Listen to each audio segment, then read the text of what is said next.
Hello everyone.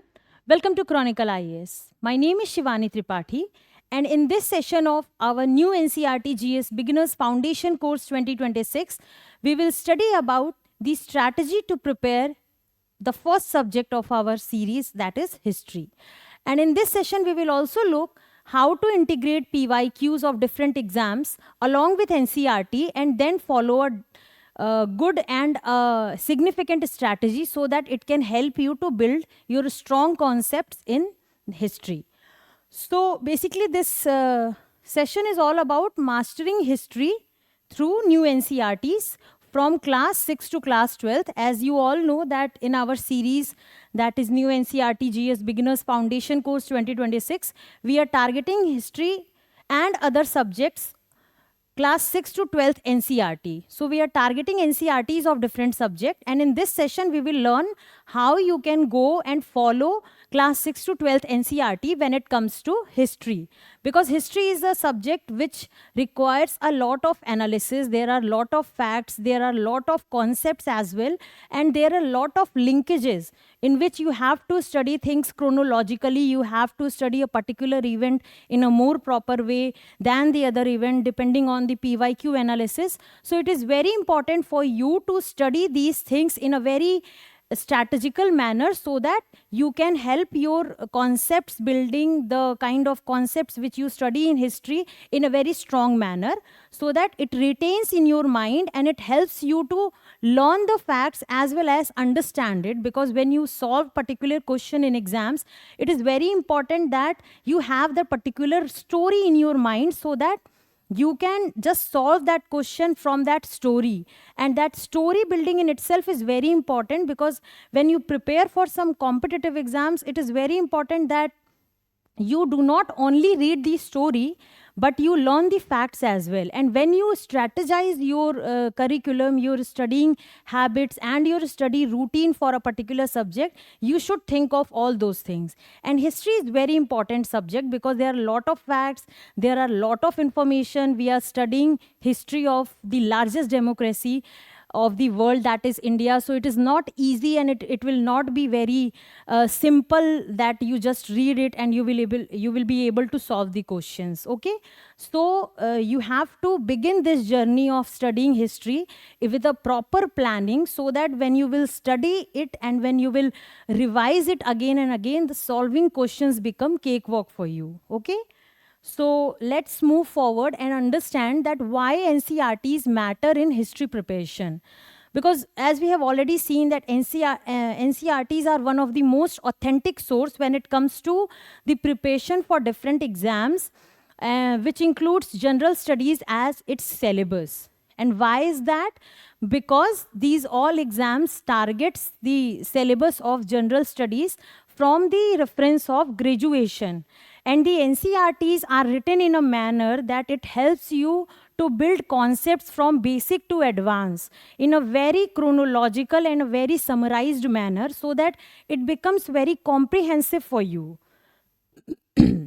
So NCERTs are the first stepping stone for all exams. We have already seen in our orientation sessions that why NCERTs are important. Now we will look here that why NCERTs are important when it comes to history. So it builds conceptual clarity and chronological understanding, because when you study history, it is very important that at every moment of studying any particular event of history, it is very important for you to have the time period in mind. Because when you will study about Mauryan period, and let's suppose you are solving a question, it is very important for you to know that okay, Mauryan period was one of the very major empires of India, and Gupta empire was also another empire. But when you solving any question and when you come across any question from Mauryan period, and if you have the chronology that okay, it was before dark ages of 200 BC to 200 AD, okay, it was before Greek invasions, and it was before Gupta empire. So when you will link all that based on chronology, it will become very easy for you to link things. Okay, so when you know that okay, let's suppose we talk about Indian national movement. So If I ask you that Gandhian movement, tell me about all the Gandhian movements. So when you will have a complete clarity of Gandhi and how he used to work, how he used to target people, and that chronology of his actions, then you will come to know, okay, there was first non-cooperation movement, and then there was civil disobedience movement, and then there was Quit India movement, because this all linkages has certain significance when it comes to the event of that particular time. So it is very important that you should know that, and you should link it in that manner. Okay, so if we say that chronological understanding, then NCRTs are very helpful because it is written in a way that it helps you to understand chronology, and also at the same time it helps you to build that chronology from basics to advanced level. Because when you will study class 6th NCRT, you will see that they are talking about the beginnings of Indian civilization. But when you will study the same civilization in class 12th NCRT, it will talk about, or it will make you learn about the advanced concepts of that civilization. Okay, so that chronology and at the same time the basic to advanced level, so it is very important. And sorry, new NCRTs are concise and analytical. Obviously, we have seen that new NCRTs are very concise. They are more focusing on analytical part of the understanding. They are more focusing on diagrams and plots and graphs. So why? Because they're trying to make things concise. So when you write any particular statistics or fact in a particular paragraph, then it is very boring. But when you see that particular thing in a graph format, in some pictures and in different type of diagrams, then you have that retaining power, because our visuals are very retaining type of thing. So when you read anything, it's always good that you see some kind of diagrams and charts related with it. Okay, and new NCRTs are focusing on that thing only. For example, in history, it is not just so what it's trying to tell here, that in class 6th NCRT, when you will see, history is not just a list of dates, it is a story of people, places, and progress. So this is one of the line which explains about class 6th NCRT, because it is not only that you learn certain facts, okay, ये war यहाँ हुई थी, ये युद्ध यहाँ हुआ था, इस राजा ने लड़ा था. No, that is important, obviously, but before that it is also important that you should have that understanding that why that particular king fought that particular war. When you will have the clear understanding of that particular scenario जो उस time पे चल रहा था, then you will completely focus on the concept and the reasoning behind that event, and then you will be able to completely retain it, you will be able to learn it in a very good manner, so that it will help you to focus your concepts, and it will help you to solve your questions. Okay, because at the end of the day, what is your aim? Your aim is to solve questions, and for solving questions you have to have the clarity in your mind, the clarity of different events, the understanding of different events. It is very important, and NCRTs do the same. So this is 3 chapters which is given in class 6th NCRT. The first one is timeline and sources of history. The second one is India, that is Bharat. And the third one is the beginnings of Indian civilization. So what is this content trying to portray? It is trying to portray that it is not only targeting on the dates and facts, but it is also targeting the stories of different places and people and region. So stories are very important in history, but for exam oriented approach and for saving time, you should not completely absolve or get involved in the stories, but you have to read the story in a very strategic manner, and that's what we are saying, and that is what focused in our particular course, that you read the story, but at the same time you save your time. You just don't read the story just like a story. You have to solve questions, because at the end of the day, solving question is the only aim. Okay. Now there's evolution of new NCRTs. We have already seen in our different orientation sessions that how new NCRT is different from the old NCRT, and it is a very good thing that old facts are there. Obviously, facts will not change in history, but there are new framing techniques. So in new NCRTs, when you will see the framing of that particular event or particular fact, it is very analytical and it is very good way to study for your exams. Okay. So it has shifted the narration to analysis approach. So it has shifted an approach from narration to analysis, not just simple narration that you narrate a particular event, but you analyze that event in a manner that it helps you to memorize that particular event, the chronology of that event, and it helps you to solve the question. Okay, so if I say that, let's take an example of Swadeshi movement. So when you will say, ki, okay, in 1907 there was a Surat split, but before that, there was a Swadeshi movement. So can you say that Swadeshi movement is completely independent of Surat split? No.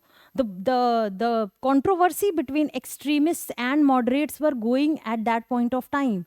So when you will study about 1907 Surat split, but before that, you should know that in 1905 there was a movement which is Swadeshi movement. Okay, and during this only there was extremists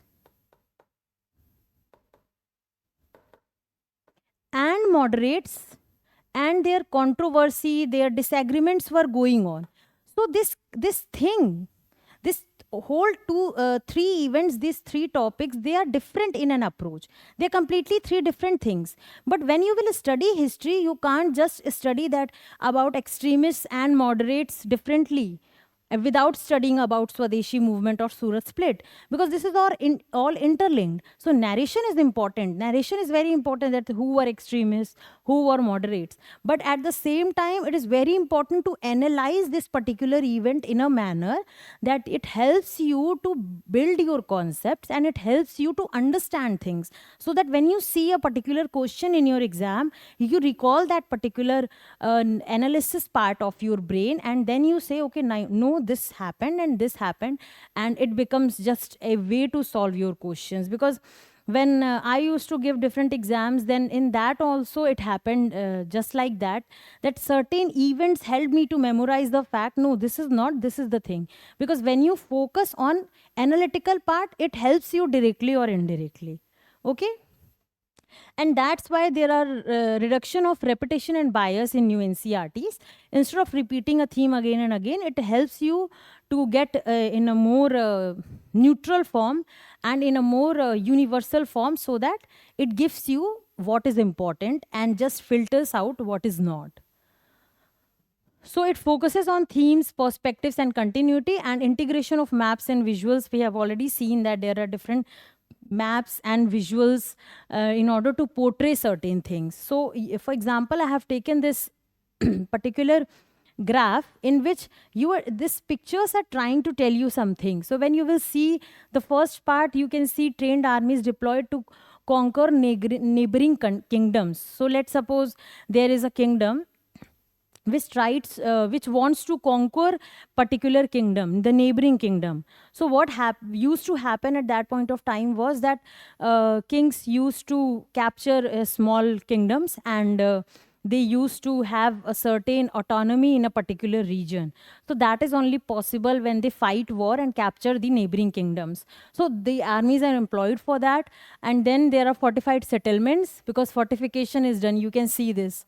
These are forts which were used to build. You can see very famous examples. So in Rajasthan, different kingdoms which used to exist in Rajasthan, they used to build different kind of forts, because that forts were so strong that it helps that particular kingdom to save from any kind of attack. Okay, so that fortification settlements will be built in a strategic places such as empire's border, and these were usually built in the border areas. Why?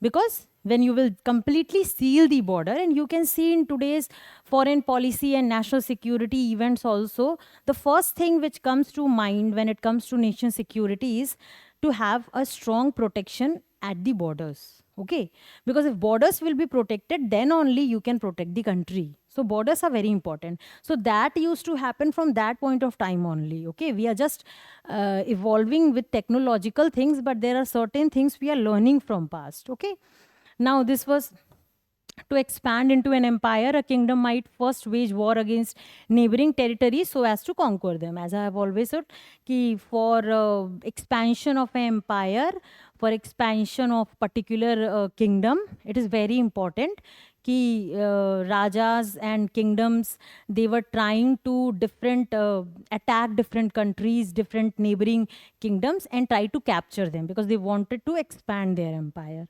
and that's why they were fighting war. Then this is a picture which is showing the importance of rivers. Okay. Why? Because rivers were used for two important things. The first one is for livelihood, which is in the form of agriculture and different other things. The second one is trade. Okay, you can say a ship is just taking some goods from one place to another. Okay, so this was the rulers endeavored to control rivers and trade networks that would give them control over precious resources apart from tax revenue from the trade. Okay, so and then with many smaller kingdoms varying for control, the one with access to stronger military power and surplus resources would eventually become the overlord. Okay, so when certain kind of resources and good things were available, then that particular kingdom used to get flourish in that point of time. So just an example, you can see how beautifully these pictures are trying to tell about different aspects of the expansion of an empire. So when you will see these pictures, you will have that visuals in your mind, and you will be able to relate it with different things. Okay, and that's how you build your concepts, you build your understanding. So how to approach history step by step? So it is very famous saying that when you have to climb an mountain, or you have to reach the Everest, you should not look at the peak of that particular mountain. You should take one step at a time. Okay, so step by step approach is very important, because you only have that one step at a time in your hand. You can plan things, but things doesn't always go with planning, so you have to have that step by step guidance along with you. Okay, so read like a story, revise like a scholar. Obviously, the first reading should be like a story. You have to get completely be the part of that story, but when you are revising it, you have to do selective reading. Okay, so you can read chronologically. So what should be the first approach when you have to study history? Read history chronologically from class 6 to class 12, because class 6 helps you to get an understanding of the basics, and class 12 takes you to an advanced level. And obviously the NCRTs are written in a very chronological manner. Understand the particular theme. You can make charts, and you can underline keywords. We are also focusing on PDFs, the highlighted PDFs, which will be given to you in our lectures. So why we are doing that? Because if there are like 2-3 pages, then maybe you should focus only 4 or 5 lines from that particular 2 to 3 pages. Why? Because that is important for your exam. So first reading should be like a story. You can read everything, but when you are revising it, you have to underline certain keywords, you have to underline certain diagrams, you have to highlight it, and then while you are revising, you should focus only on the highlights.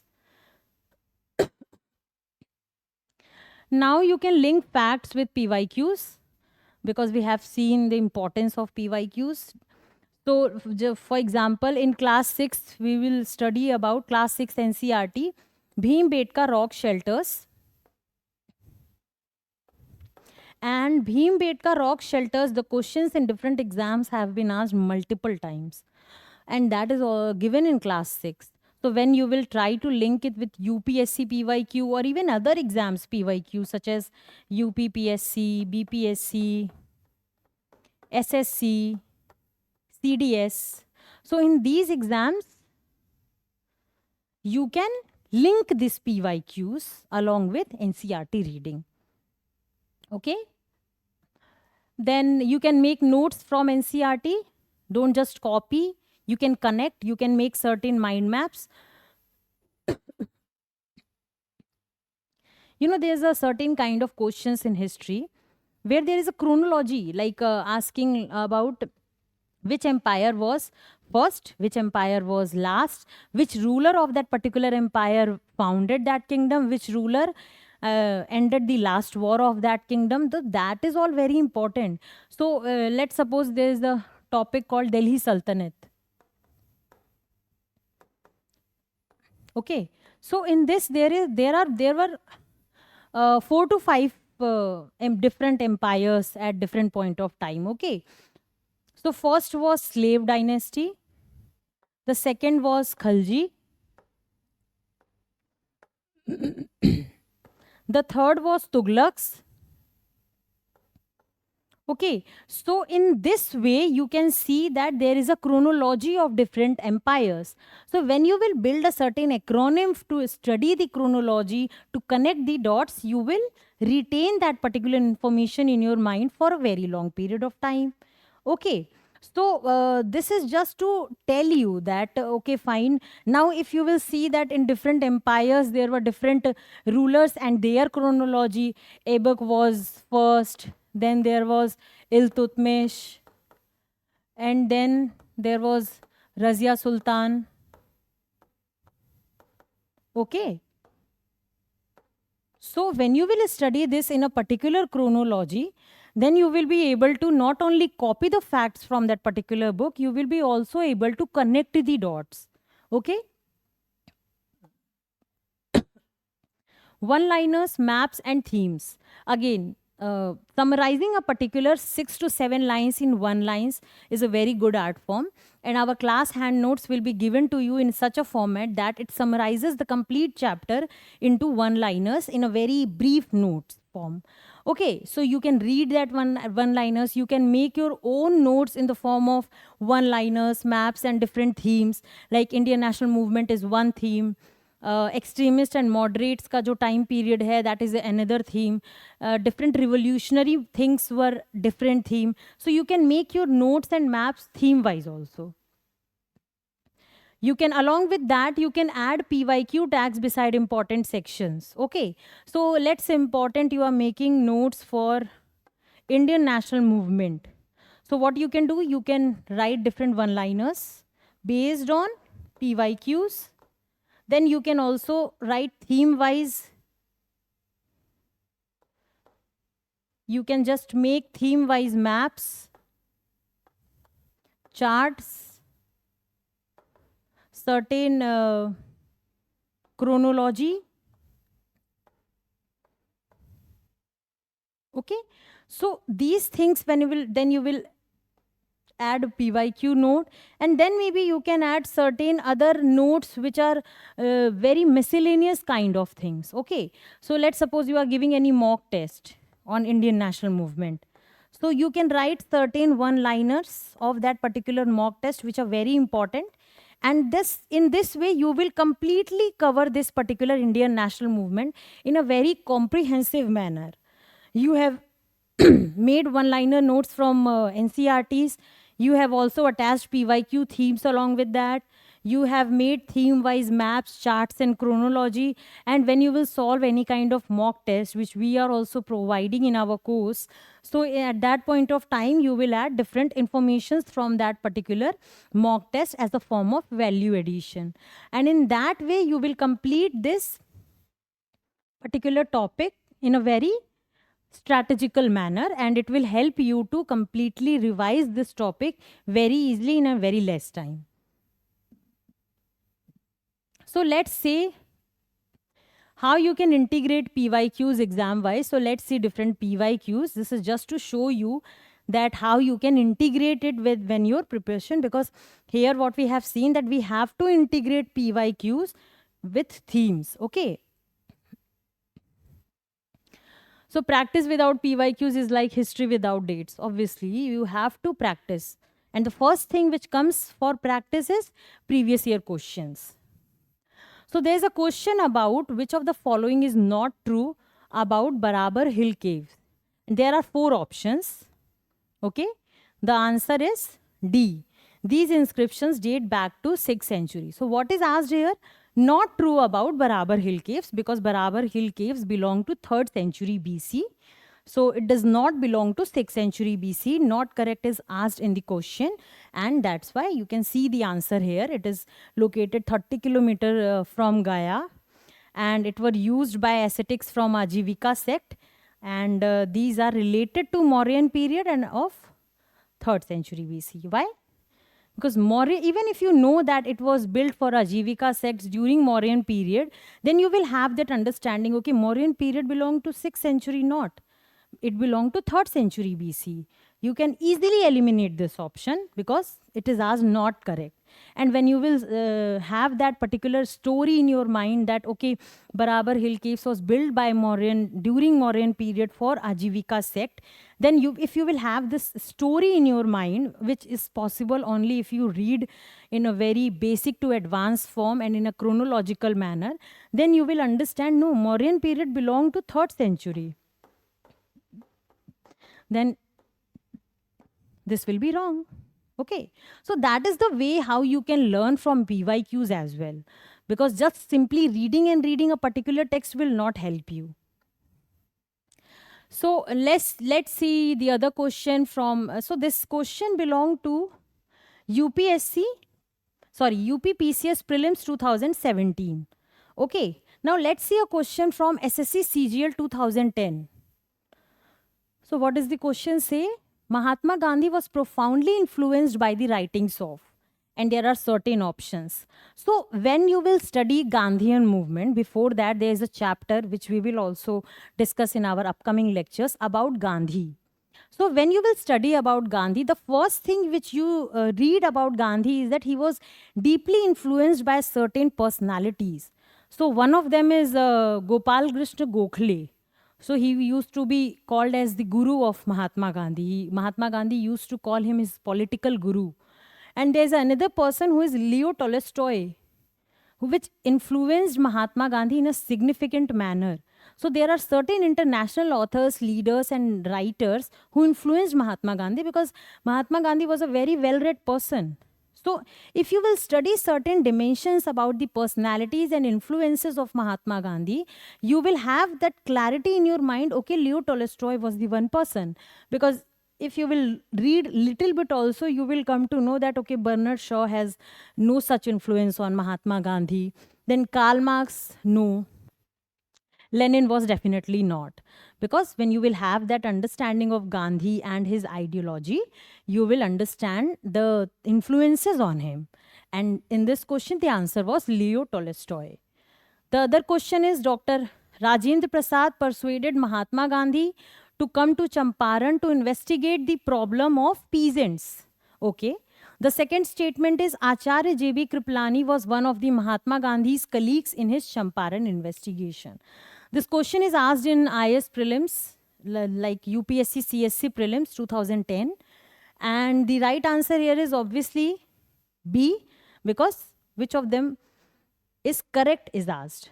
Because yes, Acharya J.B. Kripalani was one of the Mahatma Gandhi's colleagues in his Champaran investigation. So when you will study about the chronology of the events of Champaran movement, then you will study that when Mahatma Gandhi fought about the Champaran Satyagraha, then he persuaded Britishers to form a committee, an investigation committee, and in that there were certain Indian leaders, and among them Acharya J.B. Kripalani, who is one of the very important personality of our Indian national movement, was also the part of that particular investigation. Okay.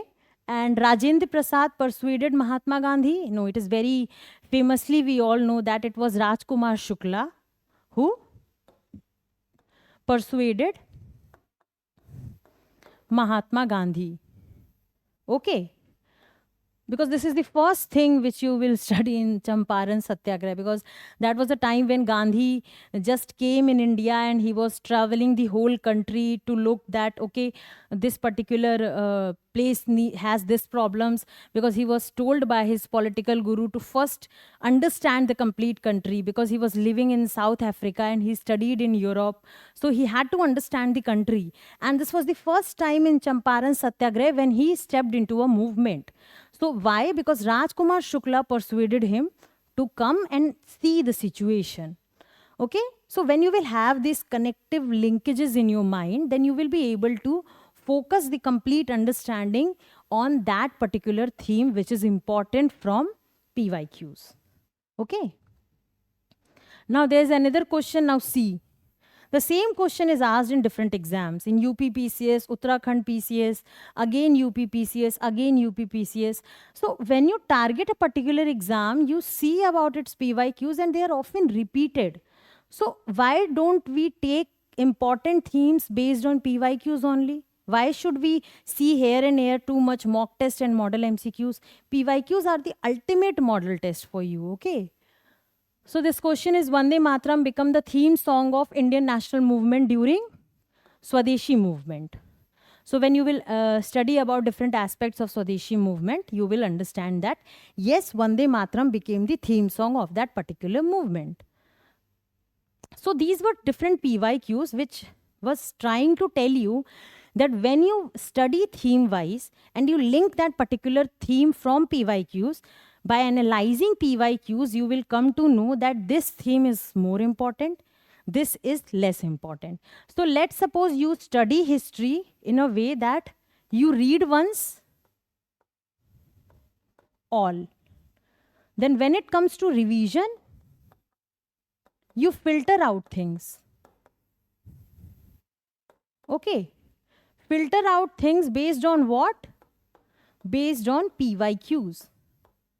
And then when you filter out this particular content, that okay, this is the content which I have to read, then you revise it multiple times. Okay. So what I have done here, I have made a mind map. Like, it is not a very good diagram, but I have tried to make a mind map here that how you can approach. So this kind of mind maps you can also make in your, and obviously much better than this, but in your notes. Okay, so you have to read once and then you have to revise the particular thing. But while revising, you have to filter out by linking it with PYQs, and then you will get a particular concise form of notes which you should revise multiple times. So this should be the approach to study NCERTs, okay? So because thematic integration approach is again another important thing which you will only come to know when you will analyze PYQs. Different themes are related with each other, okay? So this is like political evolution. When you will study history, it is somewhat related to polity. Today's our Constitution of India has its historical linkages in a very strong manner. So you cannot completely isolate history from polity. Different things are related in a different way. For example, if you study economy, agriculture is related to trade.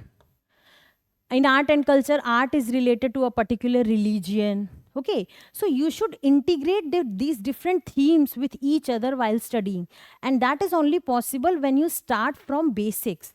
Because when you will study the first standard sources directly, you will not be able to build that conceptual basics in your mind so that you can integrate these. The integration is possible only after clarity, and clarity will come from basics. So you can see colonialism and resistance. So these are different themes. Okay, these are different themes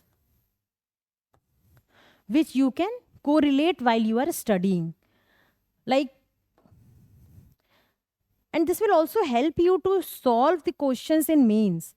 Like when you will link Ashoka's Dhamma to Gandhian ethics, you will not just read it and just, okay, find it is directly related. No, it has nothing to do with direct correlation. But what I'm trying to say here, and what you should also see, that you should try to link things. That Gandhian ethics something has to do with Ashoka's Dhamma. So, because Gandhi might have read Ashoka's empire, Ashoka's history, his Dhamma, so maybe he has influenced Gandhi in a way. So, this will help you to relate the story, to build your concepts, to build your analytical understanding, to build your understanding of different kings and personalities. And then it will also help you to memorize the fact, and then it will ultimately it will help you in mains. Okay, So this is how you should study, because integrating things, interlinking it, connecting the dots, analyzing it, it's very important. It is, and it becomes very time efficient when you do it from the basic sources such as NCRTs. So let's suppose there is a chapter 2 in class 12th NCRT which is named as Kings, Farmers and Towns. So this particular chapter, when we will study about this chapter in our upcoming lectures, we will see that it has history from 600 BC to 600 CE. So from 6th century BC to 6th century AD, it is trying to tell you about different early states, economies, about kings, about agriculture, about trade. So it is a very vast period when you will say 6th BCE to 6th CE, or you can also say 7th CE. This is a very large period of time. But what NCRT is trying to do in this chapter is trying to study it together, so that when you will study a king up from 6th century BC and when you will move towards 6th century AD, you will be able to understand and link that particular events. And that's how you will retain the facts of history. So this chapter is trying to do that only. It tries to build or let you think about town building from 6th century BC and then connecting dots moving to 6th century AD. So this is how NCRTs are built in a way that it helps you to build your understanding in a very good manner. The common mistakes which students make, because it is say that don't just collect books, collect understanding. There are different sources available in the market. There are different books which you can read. There are no limitations to the sources which is available today. But you have to choose your source as per your clarity.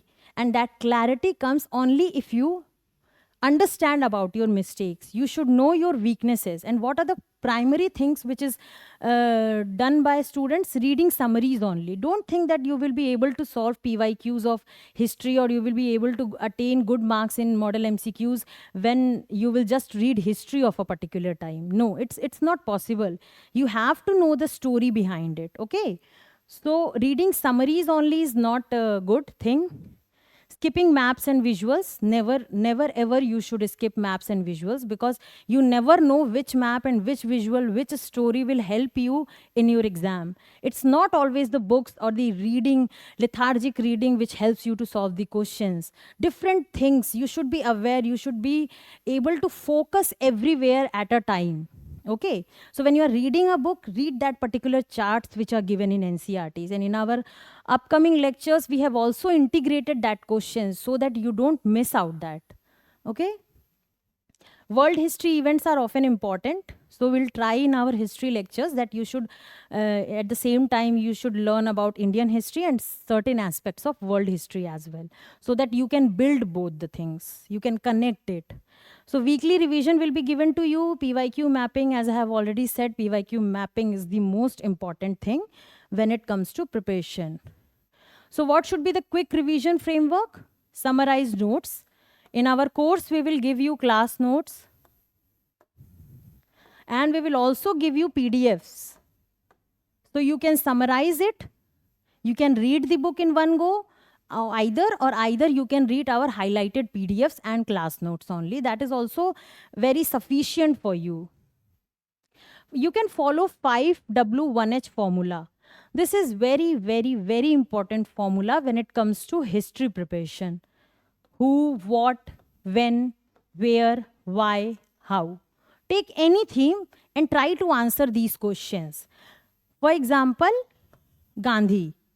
Okay, Gandhi is very important topic when it comes to history for different exams. Okay, so when you will study about Gandhi and his movements, you should try to answer who was Gandhi, Mahatma Gandhi. Okay, what did he try to do? When? What was his time period? Where in South Africa what he did? In India what he did? You can study why he did that. Why is very important. That will help you to build your understanding. And how? In the form of movements. So when you will answer these particular 5W1H formula about Gandhi, you will understand everything about Mahatma Gandhi when it comes to history. Okay? You can also create mind maps. I have already shown from freedom to republic timeline. You can create a chronology of events, theme wise either time period wise.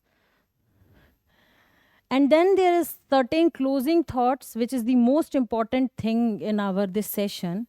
And that is those who don't learn from history are condemned to repeat it.